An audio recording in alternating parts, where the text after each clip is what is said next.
Hey guys, this is AC Lockyer. And again, hey, here we are building a lifestyle business presented by Softwash Systems.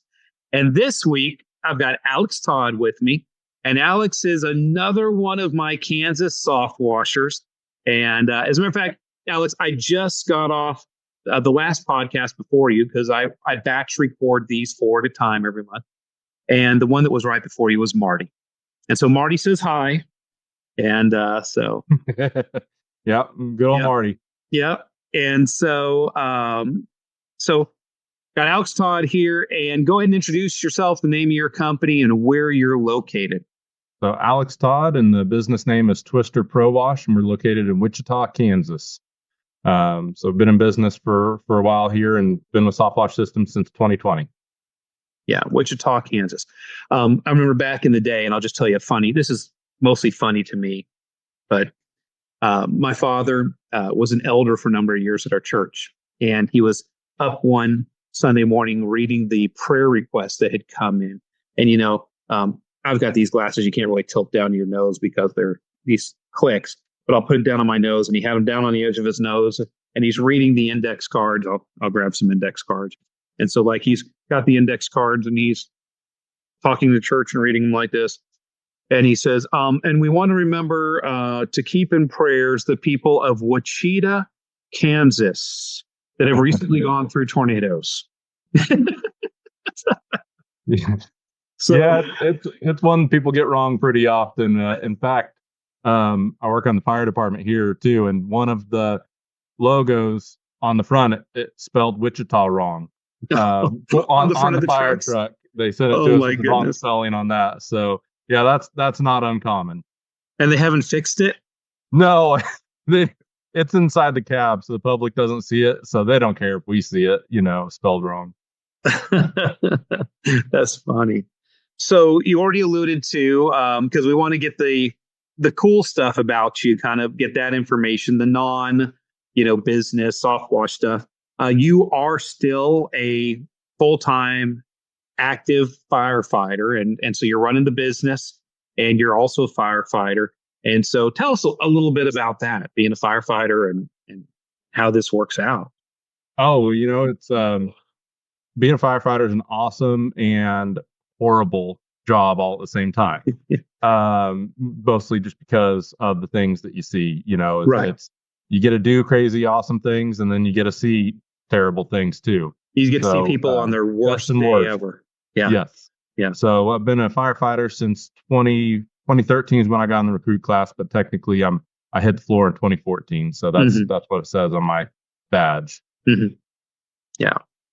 And so, we just, while we were on vacation, my next door neighbor, who was the fire chief of the city of Maitland here, he was the youngest fire chief ever. They don't get elected, but they get promoted to fire chief. The youngest fire chief ever in the state of Florida. He just retired, and he's only like 45 years old. So, wow. And so, you can imagine he's pretty well set, nice retirement, stuff like that. But anyhow, so he was on vacation. I was on vacation. His scanner went off because he's bored now. He went ahead and took a job as a paramedic at one of the local fire departments. And so he still had a scanner with him. The scanner went off that one of the houses were on fire here in our neighborhood. So he's, calling me on my phone, hey, do you know what's going on? Can you go down there and tell me what's going on? I'm like, hey, I'm out of town too. And he's like, oh man. And so, one of the houses, we're in the lightning capital of the world. And so it's a pretty regular occurrence for somebody's house to get struck by lightning. And the house had gotten struck by lightning and caught on fire. And, the fire only took about 20% of the house, 25% of the house, but the smoke damages the whole house. And then they're shooting water into the house, which ruins everything and everything. And so I can't imagine going through that, watching my house being on fire and all. But it's right. You get to see people in crisis. You get to see people that have overdosed. You get to see people in horrible car accidents. Have you ever seen anything just that you can professionally share that was just funny, that you're just like, oh, you wouldn't believe what we saw the other day? Oh man, that Rolodex is so big, it's hard to pick anything. And yeah, you have to be careful what you share.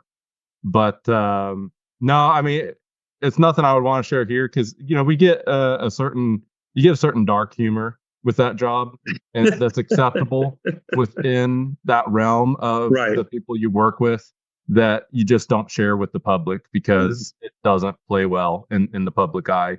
So no, there's probably not any. You don't want this to show up on your next review and then be like, yeah, Alex, we're gonna have to let you go. You're losing your retirement.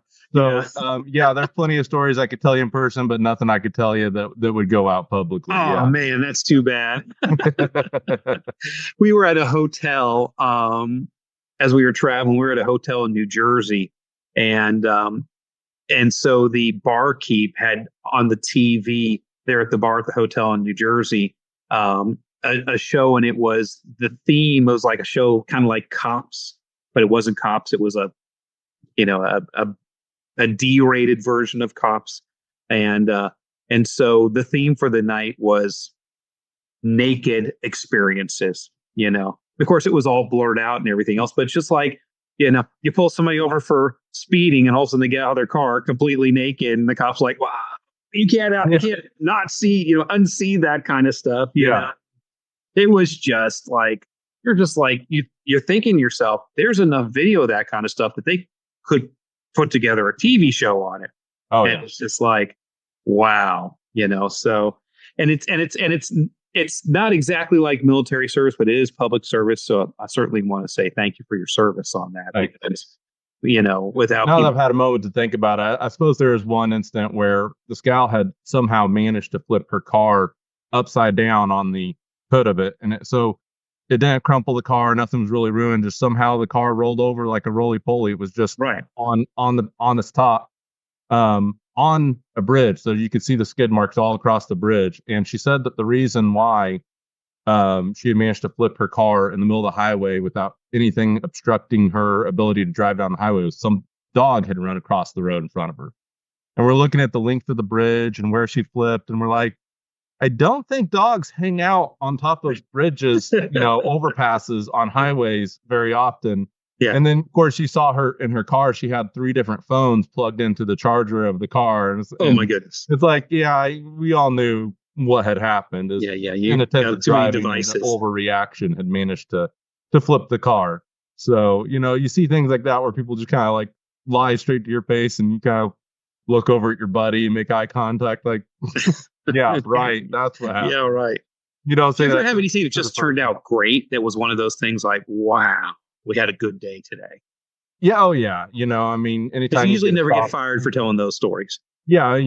Anytime you make a great stop on a house fire or something like that. And that's one of the things I like about the department I'm in. We were top in the nation. I don't know if we still are because I just haven't heard those numbers in a while. But when I hired on, we were top in the nation for stopping fires to the room of origin. So that meant the fire did not go outside of the room it started in. So, very rapid response, very aggressive tactic fire department. And that's something that I was really happy to be part of. Oh, that's cool. It's cool to be part of a team that's making a difference. And so, yeah, that's cool. So, family, give us some family background. Yeah. So married since 2010. We got 3 kids, boy, girl, boy. 12, 9, and 6. Mm-hmm. So very, very busy home life. And 2 dogs. And 2 dogs. Yes. Yeah. You can't forget them, apparently. Those are your fur babies. Yeah, the fur babies. Yeah. That's funny because, when you have pets and you don't have kids, they are your fur babies. Oh, yeah. You have kids and you're like, just how quickly those pets drop down on the priority list is pretty funny, because they are your kids until you have kids, and you realize it's not the same. It's not the same. No. Yeah. It's it'd be interesting if we could get into the minds of our pets and actually know what they're thinking. Because they probably think your kids for that matter. I had it set until that stupid flesh baby showed up. Yeah. Or our kids for that matter. Yeah. Because kids do funny stuff. Yeah. Every parent's asked their kid that question. What were you thinking? Oh my goodness. Yeah. So you got the kids, and yeah. And so what when you're outside of your business, you're outside of serving the community as a firefighter and your family. What do you like to do? What are your hobbies? What are your interests? What are the things that drive you? Oh, I'm interested by quite a few things, more hobbies than I could count or have time for. But one of the things that Kansas is great for is we got a pretty low cost of living here. So that allows us to save up money for family vacations. So we can pretty consistently take 2 to 4 family vacations a year. Oh, wow. Great. So like this summer, we went to Yellowstone for 2 whole weeks out there, Grand Teton and Yellowstone, got to see black bears, grizzlies, and, it took us a little while, but we found the wolves. I was telling someone it's kind of a joke. It's like, when you're in your house and you can't find anything and you finally give up on it, who do you ask? Right? You go get mom right. to find the thing for you. And she reaches in, finds the mustard out of the cabinet. Well, Yellowstone's kind of the same way. She planned the whole trip, and it's my job to kind of narrow down the details on like what we were looking for. And guys just are always there. So to us, it was the animals that was interesting to find. Couldn't find the wolves. Went to where they were supposed to be. Couldn't find them. So finally went, I need help. I can't find them. And she got online, found some forums, and next thing you know, we were with a spotter scope and a spot to go with it. And within 24 hours, we were looking at wolves, out there in the wild, and that was great. So she really came through for us on that one. Find the wolves. Thanks, Mom. 2 days of the 2-week trip, we finally found it. Well, that's cool. And so, were you guys there when the geyser actually exploded? Did you hear about that? No, actually, I think that were we in Florida? I think we were in Florida for the 5-star when that happened. So maybe it was just after that. I think it was just after that. Yeah. We came home from Yellowstone, spent 2 weeks at home, and then came down to Florida for 5-star, and I brought the whole family. And so we spent a week there on the beach when I wasn't, they were on the beach every day, and I was on the beach when I wasn't in class with you guys. Yeah. Yeah. It was wild. Wasn't Old Faithful, is one of the ones that's close to it. And it just, the dome on it just blew up. And while people were there and everything else, and they got video of it, you can look at the video, and, it's luckily nobody got seriously injured, but it looked pretty massive when it happened. Yeah. So my oldest had been in McDonald's to use the restroom or something while they were waiting for food. And he heard Yellowstone on the news, turn around and watch the TV. And I think that's great because I don't think that if he hadn't just been there on vacation, he had never been there yet. Right. Yellowstone wouldn't have meant anything paying attention. Yeah. But then he whipped around and saw the video and came out to tell Mom, all excited about it. And so I thought that was just great that, I felt bad, of course, for the tourists that were scurrying from that. But I thought it was great because he was associated that with where he had been. And so now that meant something to him. And so I felt like that was just a perfect example of how his horizons had been expanded to, wider eyes for the world. Oh, yeah, for sure. For sure.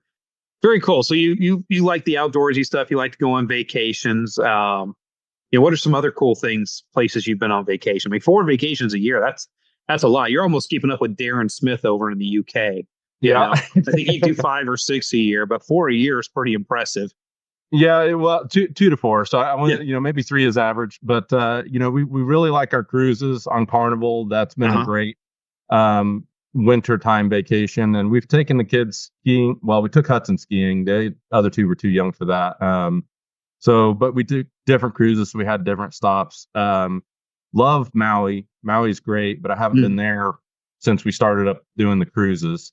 Colorado's great for skiing and also for summertime trips. See where else? Mostly been trying to do camping trips with the kids. So Branson is another place we've been going pretty consistently. Yeah, love Branson. Yeah. And then the Wichita Mountains, which ironically are not anywhere close to Wichita. They're in southern Oklahoma. Yes. So that's pretty much the list. Float trips too, canoeing, floating down the river. I learned a lesson on that trip personally where I had my phone in my pocket, and I learned that having your phone, the $10 a month it is to have your phone back up at night, every night with photos and everything, is so worth it because end of 2020, and we had just started in soft washing, so I was getting really detailed before and after photos, but I had never plugged my phone in for like a year to back it up to my computer. Oh no! And it fell out of my pocket on that float trip because it was the first time we'd been on rafts instead of canoes. So it wasn't something that was on my mind. And yeah, so it went in the drink and never, not a whole year of photos gone. So That sucks when it life happens. lesson there. Yeah, no, for sure, for sure. So, so being a firefighter, people are familiar with the fact that you're on a certain number of days, off a certain number of days. You've got a different type of schedule, and you see a lot of people that are firefighters, paramedics, EMTs, people that work in that industry. Will get entrepreneurial and start little side hustle businesses, and of course, yours is a little more than a side hustle now, that's for sure. And how did you get into this? What made you say, other than just being a firefighter and it kind of being part of the culture, what made you want to become an entrepreneur and start a business? Well, I kind of always had that calling since a young age. And actually, when I was 17, I started mowing lawns. Okay. So I started my own business with mowing lawns long before I was on the fire department. And I enjoyed that, but it was also very seasonal. And so I hit this point where I was tired of pushing the mower, Right. and I wanted to get a riding lawnmower. Well, the HOA we lived in won't let us park a trailer up front. So I had to find a place to rent to put the mower. I had to get the mower. I had to get the trailer. It just became too much to expand that at that age with the money I had. So started looking for other avenues and came into window cleaning because my great aunt in Seattle had done that for a number of years. Okay. And also some local friends down south of us. So it's like, and where am I going to put this 5-gallon bucket this evening? You know? Yeah. Exactly. It's so much easier to park little smaller equipment. Yeah. And I could wash windows for a much longer period of time as long as it wasn't below freezing. Windows needed cleaned, and so it was just a better business model. So that's how I went from mowing to get into the cleaning world. So that started in 2008 is when I got into window cleaning, and then it was just a job. As much as I wanted it to be a business, I didn't know how or which way to go with that. And then 2014, when I got on the fire department, I hired my first employees because I had to, right, to keep the business going. So that's how I ended up with employees. And the best, did I do the greatest job hiring employees at first? No, because I had not done the correct thing of looking outward for more information. Sure. But come 2019, that's when I finally kind of wanted the business to be real, to be something more than just a side gig. And so that's when I started reading stuff like the E-Myth Revised and started looking out there for coaching programs. And that's when I came across you guys there with Softwash Systems. And so 2019 was where kind of like my eyes opened up and I started looking around, and 2020 is when I started making decisions on how to move forward and really formalizing things. Yeah, exactly. So let me ask you a question. This is half just kind of poking for fun and half kind of serious. I do know that you've got a spiritual element in your life and everything else. Yep. Are you Jehovah's Witness? Yeah, I'm one of Jehovah's Witnesses. Yep. I think it's freaking in the DNA of Jehovah's Witnesses to go into the window cleaning business. Yeah. It's like there are so many Jehovah's Witnesses in the window cleaning business. So did you know Jeremiah and Marty through the church? That's the really funny thing is the way Kansas is split and where our large conventions where thousands of us come together for the weekend to have a convention, and so multiple congregations in the area come together. So you get thousands of Jehovah's Witnesses in the local area at the same place. Where the circuit is split, they're in another circuit. So I would not have been in the same exposed to them or knew them or anything. Your circle gets about that big, and usually, unless you're really purposefully reaching out to widen your circle, that's where it's right. So I didn't know Jeremiah and Marty, and I met Jeremiah at Softwash Systems, the Discover Softwash. And it's funny though, because as Jehovah's Witnesses, we get to know each other so well, and we have such a similar base knowledge of the Bible that it's funny. You can be in like a crowd of people, and you can like pick out. Yeah. Jeremiah and I were like eyeballing each other it was the funniest thing. We're sitting there and I said something and it caught his ear. And then he said something that caught my ear. And it wasn't hyper specific, but as soon as lunch broke, we came up to each other like, Are you Jehovah's what congregation Witness? are you from? And where are you from? You said from Kansas? Like, there's no way that you're one of Jehovah's Witnesses and from Kansas, and I haven't met you, but that's the way it was. So, yeah, that was just kind of a funny thing, when you meet a spiritual brother, you sometimes, and that's the way it worked out with Jeremiah and I. So, yeah, we couldn't be separated after that. There, well, my book, The 5 Keys to Pattern Success. You got be deliberate, execute, analyze, replicate, systemize. After a while, and it's funny when I go to like the IWCA, International Window Cleaning Association, I got to promise you, 50% of the people there have got to be Jehovah's Witness. It's like Michael Draper, you meet people and everything else there. You're like, or if you meet somebody and they're a window cleaner, it's almost like I look at them and go, are you a Jehovah's Witness? And they're like, yeah, how'd you know? Because you're a window cleaner. It's just, exactly. It's just, and part of the reason is, and Jeremiah and I talk about this quite a bit, is part of the reason is it gives you the ability to have a business and not have a boss and be able to turn things on and turn things off. And when it's time to, you always have the time off to go to church. Every time the church doors are open, you can go to your small groups. You can go to Wednesday night or the different sessions and everything. You can go to the conventions and you can participate in things. So being an entrepreneur makes it a little easier to be a lot more, dedicated or involved in your church. But it's just very, very interesting. And so, I look at it and I'm like, Jehovah's Witness, window cleaners. And I just need to advertise to window cleaners or Jehovah's Witness and bring them into soft wash systems. And I'll have an endless stream of licensed affiliates coming into the program because it's crazy. There's like, I think at least 15 Jehovah's Witnesses in soft wash systems. And they're and Christians, and we talked about this before too. Christians just seem to be more disciplined. They understand, salesmanship is like sharing the gospel. And they just grasp a lot of the concepts and they're just like super entrepreneurs. And there's some Christians out there that are lazy entrepreneurs, but it just seems like if you understand the way the world is wired up and you understand, usually Christians get service and being a servant and being in the service business and all. It's just amazing to me how well they do. But that we could go. Well, Jeremiah and I already went on that tangent. Yeah. The podcast is already, up on the podcast channel, so we don't need to do that. But it is funny and interesting that all three of my Kansas guys are Jehovah's Witnesses. Yeah. And all three had window cleaning, DNA. All started as window cleaners. Yeah. Yeah. So, so you started to go into finding soft wash systems. So tell me a little bit about that process. How did you find soft wash systems, and why did it sing to you?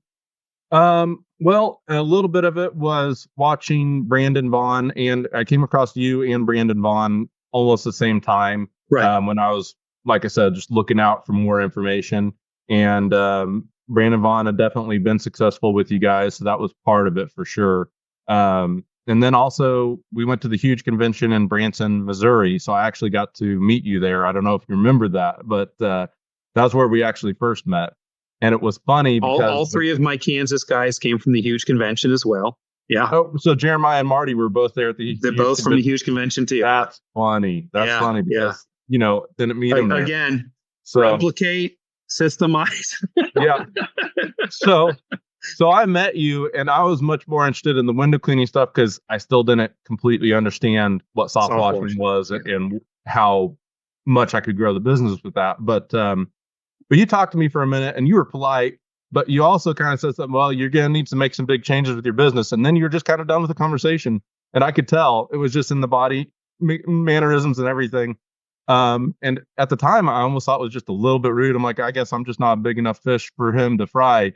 And now I understand with like the disc profile, it's like, well, you'd said what you needed to say, and you're just kind of like ready for the next one. And there is a little bit of too, like I think you're fishing for lunker bass. Is that what you call them, right?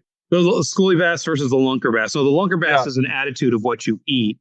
So, schoolie bass run around and eat minnows and they never grow up. So, and there's no doubt I was a small business, and I think you saw it for what it was, and you were like, "Oh, if there's any lunkers around here, this all you need to do is tell me you're a Jehovah's Witness and I would have been in.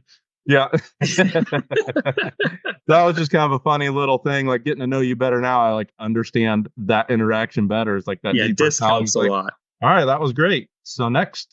Yeah. No, and at trade shows, I love trade shows and I love talking to people and all, but you've got so many people in the booth and Oh, I'm making absolutely. eye contact, making sure everybody else is getting taken care of and served. And no one's And ignored. sometimes, I'm like, okay, it sounds like we're done with this conversation. So let me go take care of this guy before he thinks I'm being rude because I'm spending too Absolutely. much time with this person. And it's tough. It's difficult, to balance it and talk to everybody and all. So I forgive for I apologize for being No, rude, but I knew what it was at the time. It was exactly what you just said. It was yeah, people coming and going, but just funny to understand the disc profile now and just understand some of those things through a different lens. And right. in 2020 hindsight, it's always interesting. I'm task oriented. I'm like, okay, let me talk to everybody. I got to touch everybody. So yeah. And then then we got in touch with your managers down there at Soft Wash Systems and got on the schedule for the Discover Soft Wash. And but getting into Soft Wash Systems wasn't all rainbows and butterflies. It Right. was, I did appreciate that we had to check all the boxes for you guys. You didn't let just anybody in. But then also once we did get in and we got our equipment, and initially we didn't go with your guys' skid, which that's a whole nother story, total mistake. But then COVID happened. Mhm. So we had just started in all of our business was commercial, Mhm. none residential. So trying to scream loud enough in that environment of 2020 with COVID and an election, you could not scream loud enough in advertising to get anyone interested in what you're doing. It didn't matter if they had the greenest house on the block.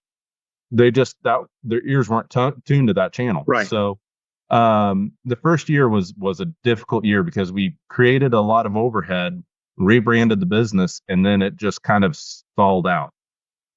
But we survived 2020, and 2021 things picked up, and a lot of it was because of soft washing, about 50% of it. And so that's partially how we stayed in business, was because we got into soft washing and we had more we could advertise to, so that even in 2021 a lot of commercial business really hadn't completely picked back up yet, Right. we're able to fill those gaps in with the residential work.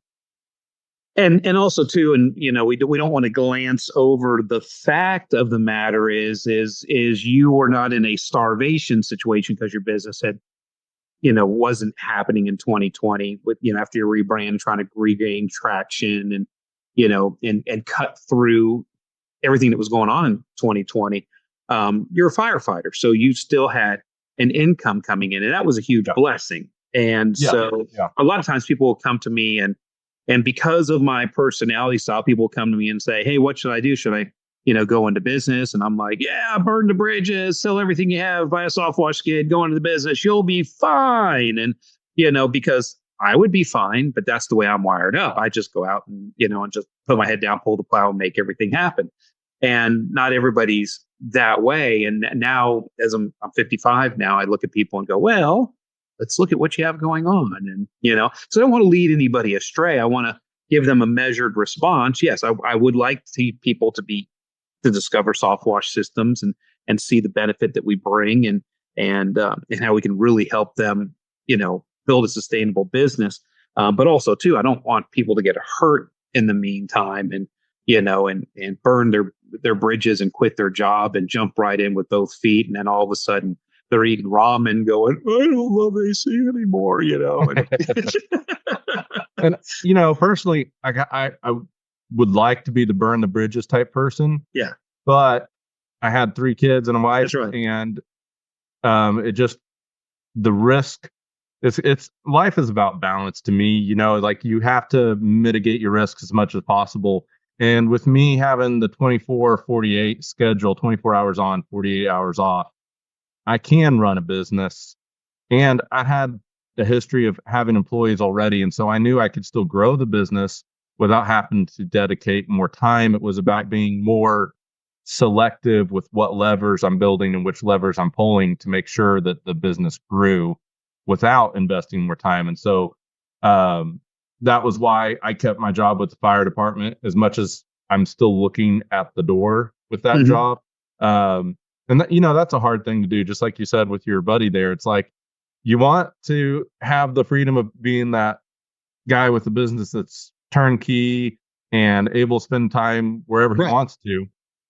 But man, there's a certain part of the job where you love running to the fires. You love running lights, the adrenaline, and the adrenaline, just the fun of the job and the guys and all of that. So there is a certain part of me is like, I don't know if I'll ever be able to leave just because of that element of it, because I do love the job. And so it's not a hatred of the job that I am trying to leave. It's just, that time factor of like, it's also ideal. You'd love to be that turnkey business guy. It's like, I get a lot.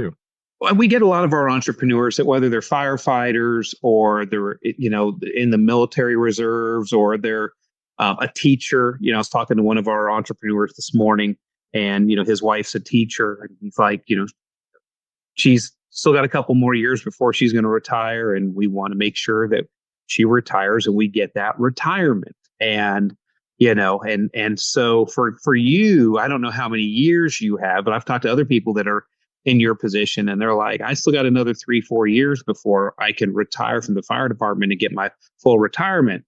And, 35-year-old AC would go, I quit, jump ship, just go ahead and do it, because you're going to make way more money and put money and have value in your business. And, and that retirement, you're going to forget about that retirement. Nowadays, I'm like, well, you can have the business and you got the firefighter retirement, and, you should probably go ahead and ride that wave out and get that retirement, because it's going to mean something to you one day. I was talking to, do you remember what I said to Mitch with Dalmatian Soft Wash at the 5-star retreat? No, I don't remember that one. So, Mitch was, in there, we're doing our $1 million maps, and he's kind of struggling with, where they live and should they move to grow, and how much time he wants to put into it. And his kids really don't want to take over the company and everything else. And I said, well, Mitch, I said, well, how's your retirement? I mean, how much do you need? Because Mitch is like 65 years old. I said, do you need to put money aside for retirement? He's like, well, no. He says, I got my military retirement. And I'm like, okay, well, that's pretty good. He said, yeah. And then I was in the fire station for 20 years. And I went, oh, okay. And he said, and then I worked for the city, for a number of years too, and I'm like, hold on. Are you telling me you got 3 retirements going? He said, yeah. I said in front of everybody, I said, Mitch, you need to sell your business and retire. Yeah. Why are you doing this? He goes, well, AC, I just like cleaning stuff. I'm like, dude, and that's what we try to do. We're trying to give people good advice, and this isn't just about me putting, shields on the map. We're doing this for you guys and making sure you guys achieve your life's goals and dreams. And so you found Soft Wash Systems, you jumped into the business, you fixed the equipment situation, and you ended up getting a skid, and so things are moving along, seems pretty good. Where are you going with this now? What is the 5-year glimpse, 10-year glimpse? What do you want to do now? You're building a lifestyle business. How does that play in? What's your lifestyle that you're trying to achieve? So, I enjoy growing the business. I enjoy the challenges it presents you with to grow it. Obviously, sometimes those challenges are frustrating. Learning new ones, but when you get through it, you can be proud of what you've accomplished.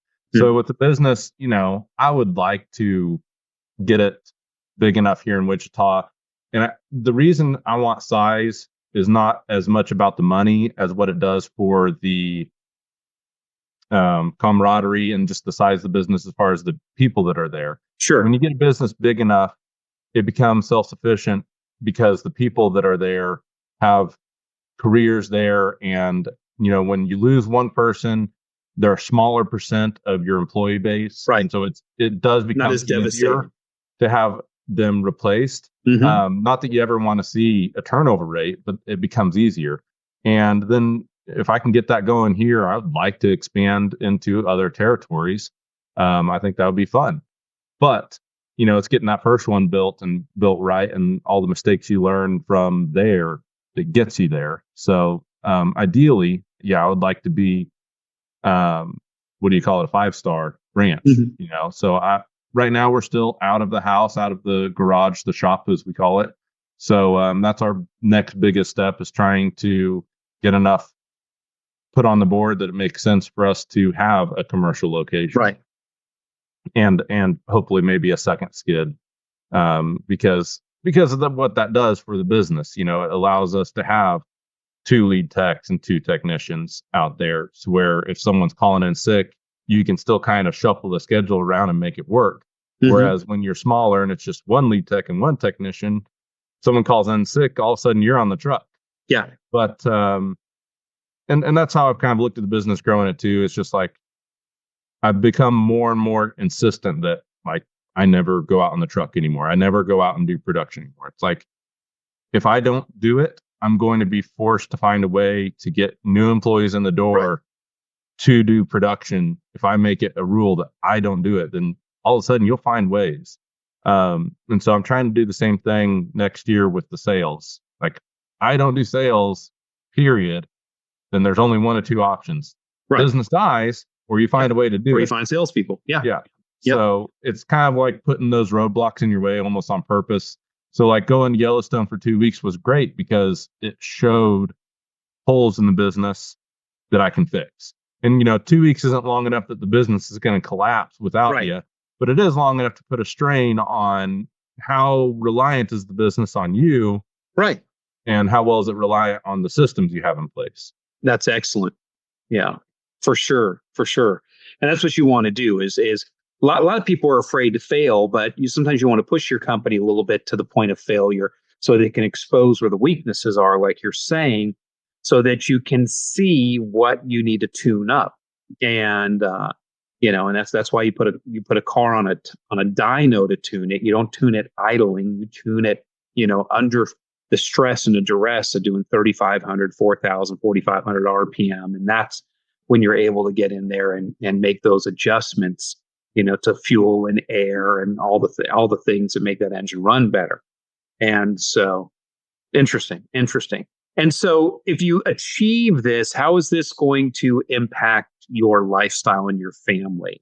Does it change the schools your kids are going to? Does it change the house that you're living in? Does it change the ministry opportunities or your ability to support the church financially? How does this going to affect the lifestyle?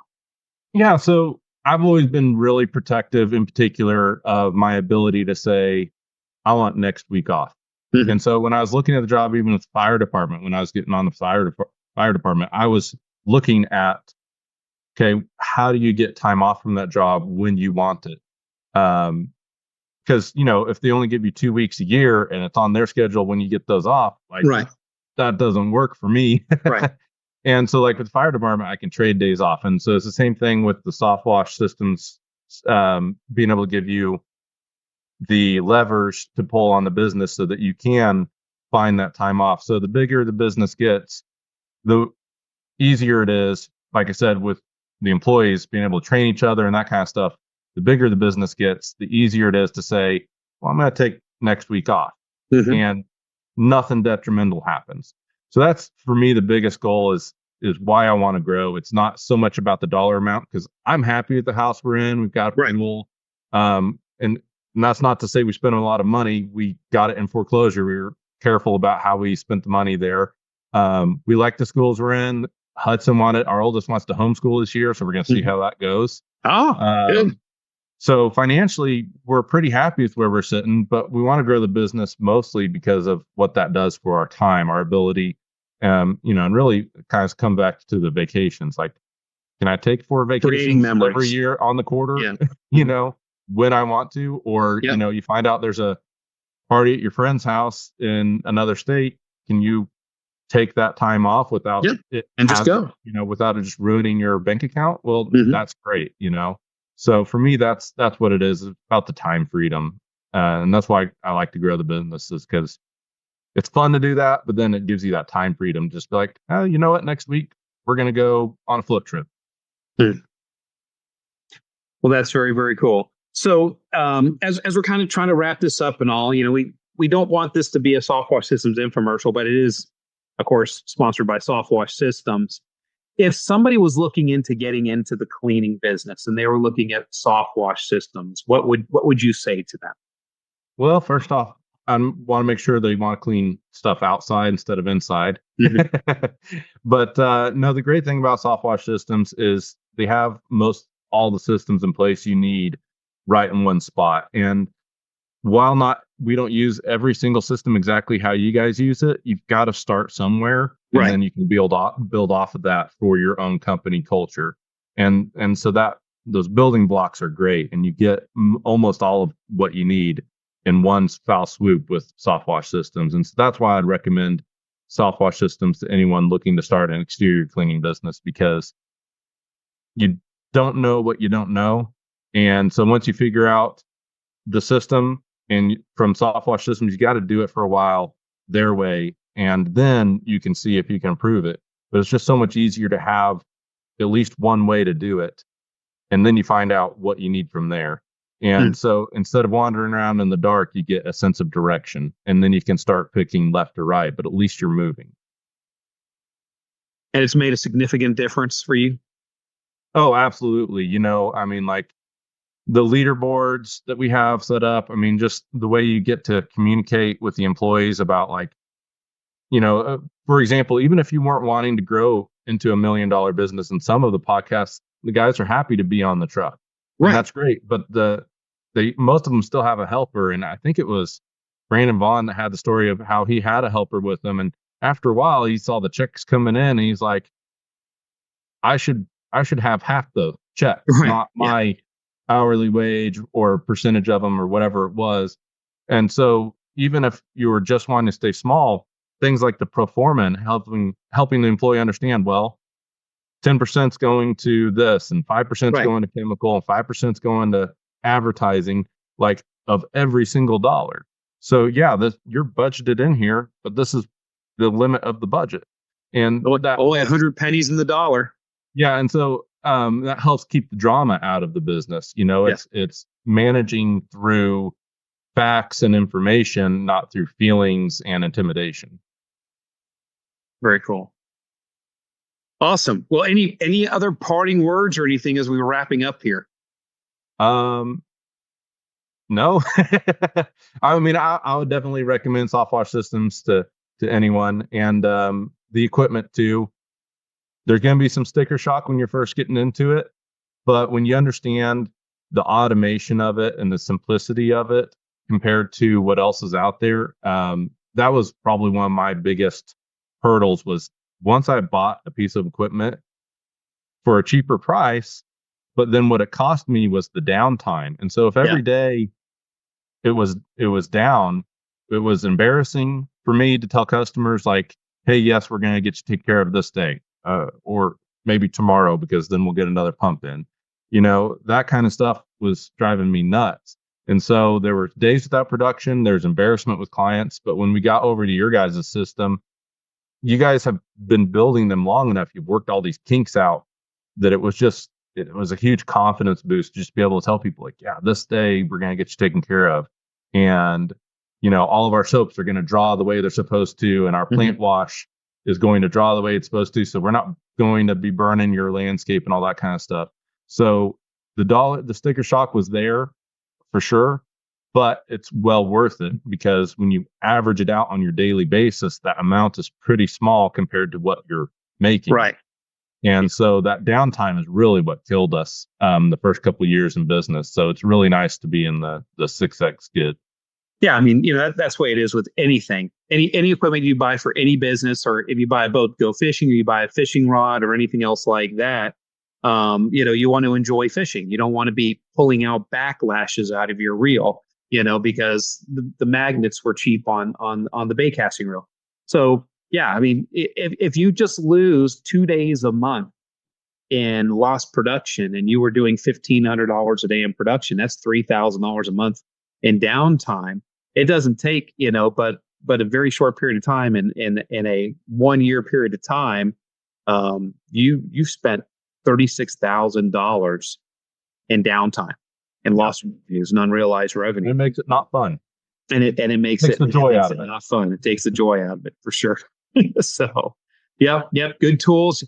If you take care of, buy good tools, number one, take care of your tools, number two, and then your tools won't fail you, and you'll enjoy your life.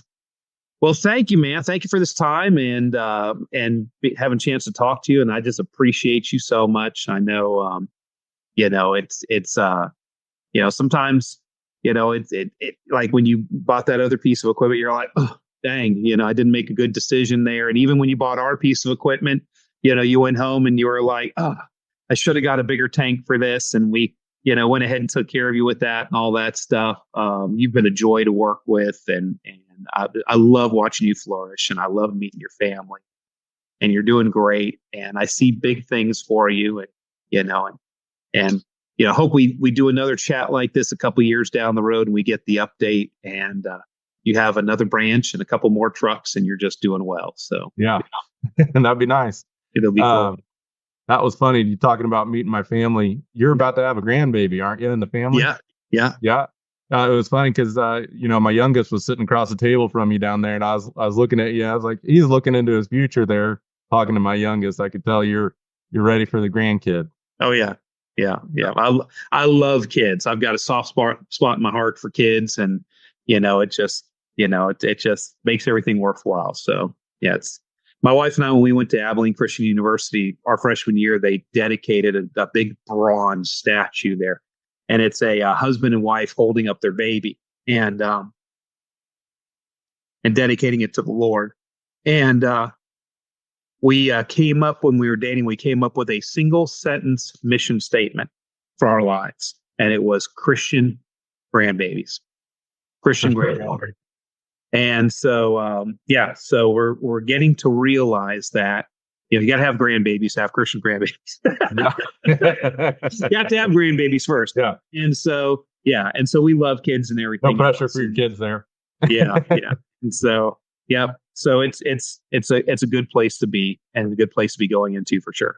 Yeah. Congratulations on that. Look forward to meeting the little guy. All right, cool. All right, guys. So, hey, listen, if you guys are looking for some way to start a business or improve your business, some of you guys might be in the exterior cleaning business and just absolutely drowning and struggling, and you're like, how do I work my way out of this? It just might be joining up with Soft Wash Systems and joining a team that's going to help you iron out the wrinkles in your business and help do some of the stuff that just frankly you're either not good at or you don't like doing. And so that's what we do here at Soft Wash Systems. We put the systems in the soft washing business, and we allow you to not have to reinvent the wheel. We've got a wheel that you guys can already bolt on, like Alex has done here with his company. So give us a call if you'd like to look into that. But anyhow, my name's AC Lockyer. This is Alex Todd with Twister Soft Wash. And guys, as always, go forth and prosper, and we'll see you on the next podcast.